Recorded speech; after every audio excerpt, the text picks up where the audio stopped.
नमस्कार, मैं कमलेश कुमार राय। कहते हैं इंसान जो बोता है वही काटता है। ऐसे में दिल्ली के मुख्यमंत्री और आम आदमी पार्टी के राष्ट्रीय संयोजक अरविंद केजरीवाल का भी बोया उनके द्वारा काटने का समय आ गया है। दरअसल 2 दिन पूर्व सर्वोच्च न्यायालय के द्वारा दिल्ली के पूर्व उप मुख्यमंत्री मनीष सिसोदिया का बेल एप्लीकेशन खारिज किए जाने के बाद ईडी द्वारा जिस ढंग से सक्रियता दिखाते हुए अरविंद केजरीवाल को अपने समक्ष पेश होने के लिए सम्मन भेजा गया, उसी के बाद अरविंद केजरीवाल की गिरफ्तारी को लेकर चर्चाओं का बाजार गर्म हो गया है। हालांकि सर्वोच्च न्यायालय ने बेल एप्लीकेशन खारिज करते हुए अपने आदेश में लिखा है कि 338 करोड़ रुपया व्यवसायियों को, शराब व्यवसायियों को फायदा पहुंचाया गया, जो भ्रष्टाचार की श्रेणी में आता है। लेकिन यह भी सच है कि सर्वोच्च न्यायालय के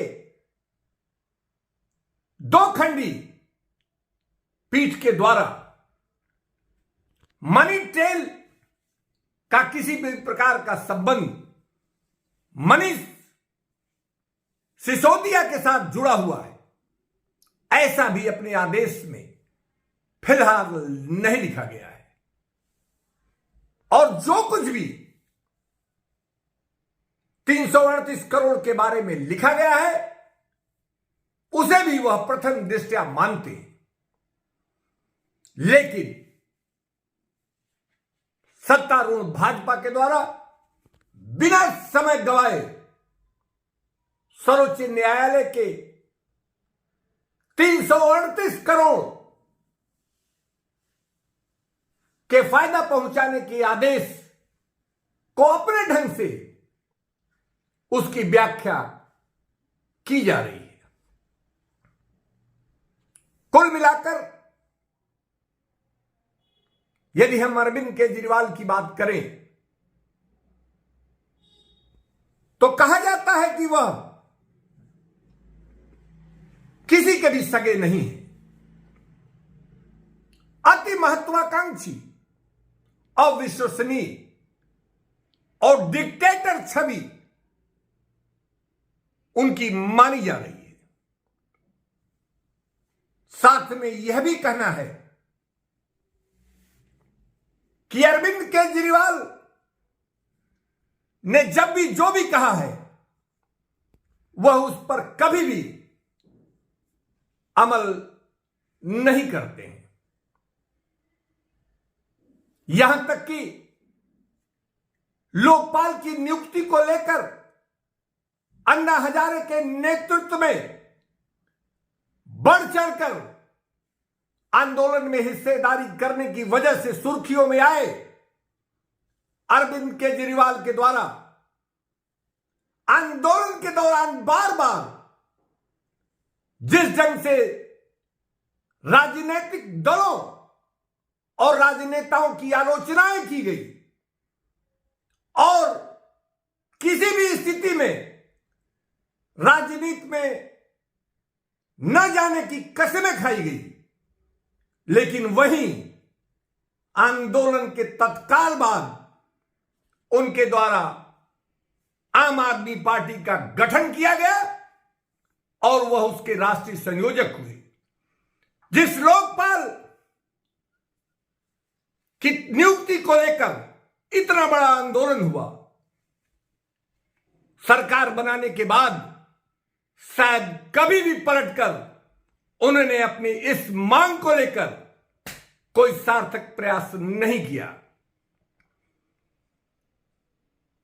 अब आम आदमी पार्टी के गठन के समय उनके साथ कंधे से कंधा मिलाकर चलने वाले शांति भूषण, प्रशांत भूषण, योगेंद्र यादव, कुमार विश्वास, आनंद कुमार, किरण बेदी, आशुतोष जैसी तमाम शख्सियतों को बड़े ही अमर्यादित ढंग से उनके द्वारा किनारे लगा दिया गया। और यही वजह है कि कांग्रेस पार्टी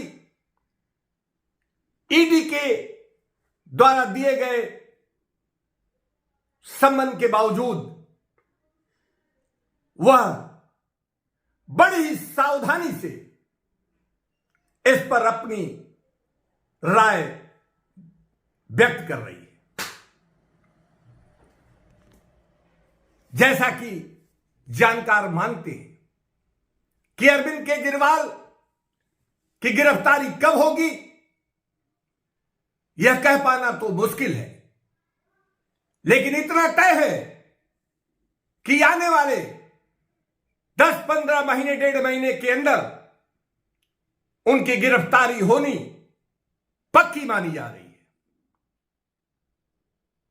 और ऐसी स्थिति में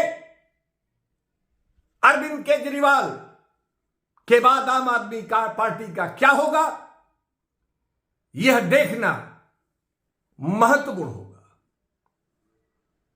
हालांकि अरविंद केजरीवाल झारखंड के मुख्यमंत्री हेमंत सोरेन की तरह यह संभावना व्यक्त की जा रही है कि ईडी से चुनाव के नाम पर समय मांगा जाएगा। ईडी कितना समय देती है यह देखना दिलचस्प होगा। ऐसी स्थिति में निश्चित रूप से दिल्ली के मुख्यमंत्री अरविंद केजरीवाल एक बड़े झंझावात में फंस चुके हैं। और जिस भ्रष्टाचार को लेकर उन्होंने अन्ना हजारे के नेतृत्व में बड़ा आंदोलन किया, जिस राजनीति की स्वच्छता, पारदर्शिता और ईमानदारी की बात बार बार उनके द्वारा कही जाती थी, वही भ्रष्टाचार अब उनके गले की फांस बन चुकी है। आने वाले दिनों में वह इस भ्रष्टाचार की जाल से, इस चक्रव्यूह से वह कैसे निकल पाएंगे यह देखना होगा। उपभोक्ता मंच के लिए आज बस इतना ही। नमस्कार।